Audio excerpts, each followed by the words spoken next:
hari ini Nyai mau memperdengarkan video sampah dari seorang Egy Sujana. Aki-aki nggak jelas. Semuanya, everybody. Jokowi mundur. Jokowi mundur aja. Jokowi harus tanggung jawab. Kalau tidak mau tanggung jawab, Jokowi harus turun. Minyak goreng bukan alat sandera rakyat. Kali lagi. Minyak goreng bukan alat sandera rakyat. Iya. Bentar, maksudnya apa? Kali lagi. Hello, Egy, kau tuh cuma cari uang. Hati-hati kau berhadapan sama aku. Dia hanya punya kepentingan pribadi dan golongan atau kelompoknya dia, yaitu tidak lain tidak bukan mencari kekuasaan dan uang. Bang Egy baru balik. Ayo bang. Siap bang. Ya, Bagi siap. orang-orang yang istiqomah, Iya bang. berjuang la ilaha illallah Muhammad Rasulullah. Dasarnya itu surat ke-47 ayat 19. Siapa yang istiqomah, Allah kasih 2.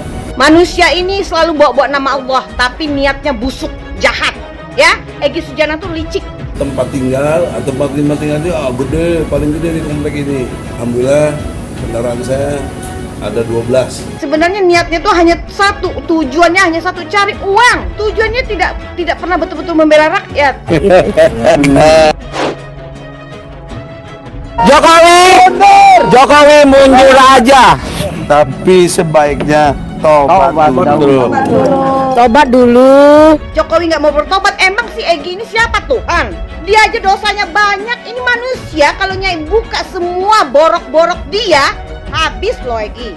La haula wala quwata illa billah. Kami hidup di negeri Indonesia yang tidak menjalankan hukum-hukum-Mu ya Allah. Kalau ini salah pemimpin kami yang serakah, fasik, zolim, musyrik, kafir, murtad. Cabutlah kekuasaannya ya Allah.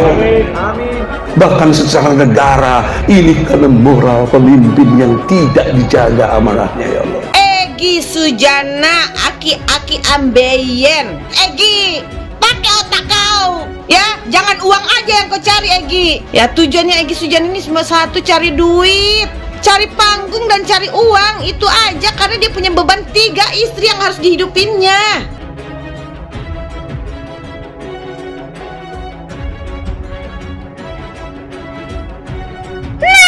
Kau pasang dulu pampers atau kau pasang dulu pembalut, karena kau kan ambeien, kau suka kambuh ya, dan suka berdarah-darah. Karena aki-aki ini nggak sadar diri. Demi Allah bahwa kita sedang dipimpin oleh pemimpin yang zolim, rejim yang zolim, rejim yang menista agama Allah. Jadi konstruk hukumnya mereka itu harus diadili gitu loh. Dibunuh, ditangkap, dipenjara. Manusia ini yang bernama Egy Sujana sebentar lagi akan dipanggil oleh Allah Subhanahu wa taala. Karena apa? Manusia zolim, manusia sampah seperti ini itu akan dibinasakan oleh kekuatan Allah Subhanahu wa taala. Yakinlah itu. Nyai melihat aura-aura kehidupan Egy Sujana ini udah turun. Ya, apalagi dia punya banyak penyakit.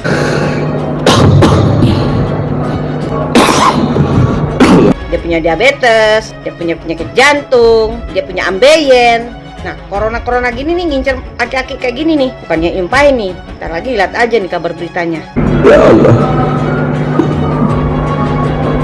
Kita jangan terpengaruh oleh ocehan-ocehan sampah, sampah murahan dari para perusuh negara yang anti Jokowi, anti pemerintahan seperti Egy Sujana. Sebentar lagi Egy Sujana akan antara 2, kalau nggak masuk penjara dia mati. Di Indonesia ada presidennya nggak? Presiden Indonesia kayak apa? Firaun. Dan presidennya tenggelam. Firaun nggak bisa ngalahkan, tenggelam lawan Musa. Allahu Akbar semua. Allahu Akbar. Presiden. Nah, ini sebetulnya framing narasi begini sudah merupakan cara-cara yang lebih sedeng lagi. Ini memang bahasa-bahasa yang digunakan oleh orang-orang yang mabok agama gitu. Dikesankan pemerintah sekarang seperti Firaun. Jadi orang-orang yang menentang kepada pemerintah tersebut, melawan pemerintah, dipersonifikasikan seperti Nabi Musa. Enak aja ya. Saya kadang geli betul ini ya. Dia sedang ngayal apa sedang apa kira-kira? Saya kira ini karena kedangkalan ilmu agama. Ada 2 sebab gampangnya orang terprovokasi. 1, karena kebodohan. 2, karena kemiskinan. Kenyataan di Indonesia ada nggak ciri-ciri yang Firaun lakukan? Suaranya Itu tanda penakut itu. Untuk apa Anda tadi nyebut-nyebut Allahu Akbar? Untuk apa? Presiden kecil, Fir'aun nggak bisa ngalahkan, tenggelam. Kalau itu merasuk dalam jiwa kita, merasuk dalam pikiran kita, nggak terkalahkan kita, nggak ada yang bisa ngalahkan kita. Ya beda jauh dong. Masa Pak Jokowi kemudian disamakan sama Fir'aun? Fir'aun itu apa dosa terbesarnya? Pertama, dia ngaku Tuhan. Pernah nggak dengar Pak Jokowi ngaku Tuhan? Nggak pernah kan? Malah kalem Pak Jokowi, dihina-hina orang yang nggak apa-apa toh. Luar biasa kita punya negara Indonesia, dibawa kepemimpinan Bapak Presiden Republik Indonesia, Insinyur Joko Widodo. Fir'aun dihina orang, disembelihnya, jangan macam-macam. Lihatlah penguasa-penguasa zolim, penguasa-penguasa yang rata-rata ngikuti cara Fir'aun, berlaku sewenang-wenang, menindas, memecah belah, bahkan tentaranya itu dan polisi itu sombong-sombong. Ini sekali lagi ini betul-betul framing narasi yang sangat menyesatkan. Ini saya ingin tegaskan kepada Anda semua, kalau ada selepel ustadz atau selepel kiai, penceramah, orang ngomong agama, membangun sebuah narasi pemerintah sekarang itu Fir'aun dan yang menentang pemerintah dan Nabi Musa, saya tegaskan pada kesempatan kali ini, dia sedang memfitnah sebetulnya. Pemahaman agama yang sangat dangkal, ini sumbernya. Jadi motifnya bisa jadi karena kedangkalan agama. Sangat tepat apabila polisi bertindak cepat untuk menangkap ataupun memproses secara hukum. Kaitannya dengan tema kita, fungsi masjid. Masjid ini sebagai pusat kebudayaan. Tapi kita lihatlah di seluruh Indonesia, masjid-masjid dikooptasi. Nggak boleh begini, nggak boleh begitu. Jangan jadikan masjid buat panggung politik. Masjid ini tempat kita mengingat Allah. Betul apa betul? Iya apa ya?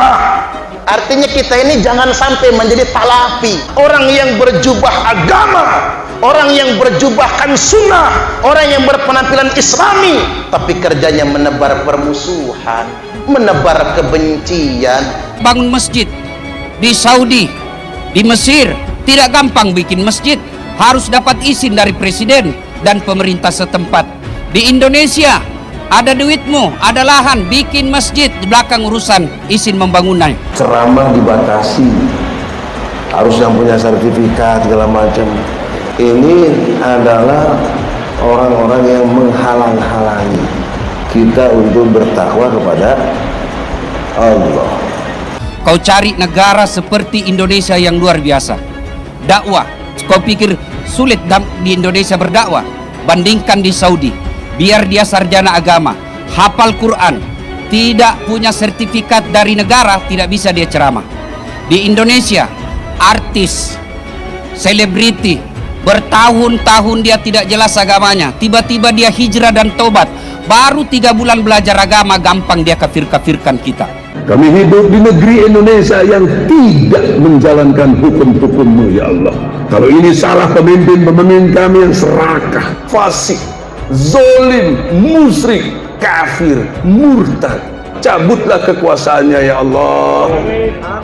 Bahkan secara negara, ini karena moral pemimpin yang tidak dijaga amanahnya, ya Allah. Dia menganggap dirinya paling pintar, dirinya paling hebat.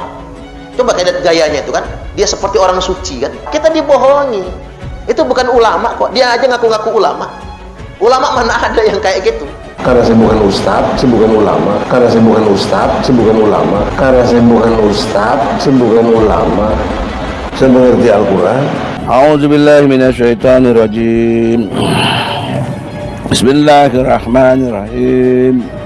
Alladzina yunfikuna fis sarai wa khadarai wal khaziminal khaiza wal afina anin nas wallahu yuhibbul muhsinin. Ada juga gini, alladzina yunfiquna fis sarra'i wad-dharra'i wal kadhiminal ghaidha wal 'afina 'anil nas wallahu yuhibbul muhsinin. Enak kalau Qurannya ya. Enak kalau Qurannya ya. Setuju jadi. Jangan terlalu sombong, kamu sendiri gak ngerti Quran, kau ngajak orang awam untuk melihat Quran. Padahal yang kayak gitu tuh memalukan kita umat Islam. Malu kita sebagai umat Islam kan, kok ada orang dakwah begitu modelnya. Tapi yang saya herankan itu dia ceramahnya mabok, yang ngedengerin tambah mabok semua.